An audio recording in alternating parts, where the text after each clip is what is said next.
tous les gars du bâtiment, oui, les ingénieurs, les entrepreneurs et les chefs chantiers. Je devais un peu vous rappeler quelque chose concernant la longueur de recouvrement. Donc après la fondation ou après la dalle. Parce que la longueur de recouvrement ne se donne pas donc pour les attentes. Ça ne se donne pas au hasard. C'est un truc à calculer. Par exemple, dans ce chantier, nous sommes en train d'utiliser les fers de 12. La longueur de recouvrement pour ces fers de 12, ça ne se donne pas au hasard.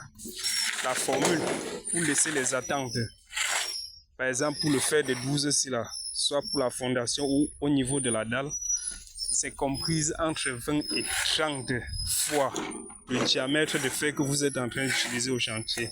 Donc par exemple, si vous êtes en train d'utiliser les fers de 12 comme moi dans le chantier ici là, c'est que vous allez prendre le diamètre multiplié par 40. Ça va vous donner exactement la longueur de recouvrement que vous allez utiliser.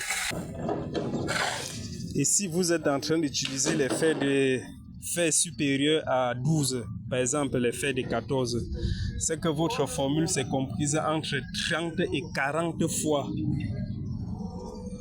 le diamètre que vous êtes en train d'utiliser. Donc si vous utilisez le fer de 14, c'est que vous allez faire les 14 fois 40. Vous allez faire 14 fois 40. Ça va vous donner la dimension en millimètres que vous allez convertir maintenant soit en centimètres pour pouvoir couper.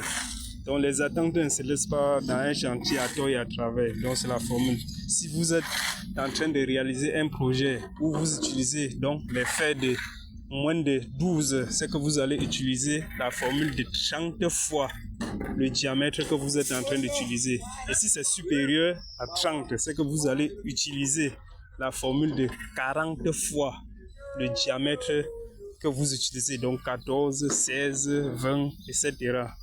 Donc c'est un peu ça que je voulais un peu vous montrer aujourd'hui.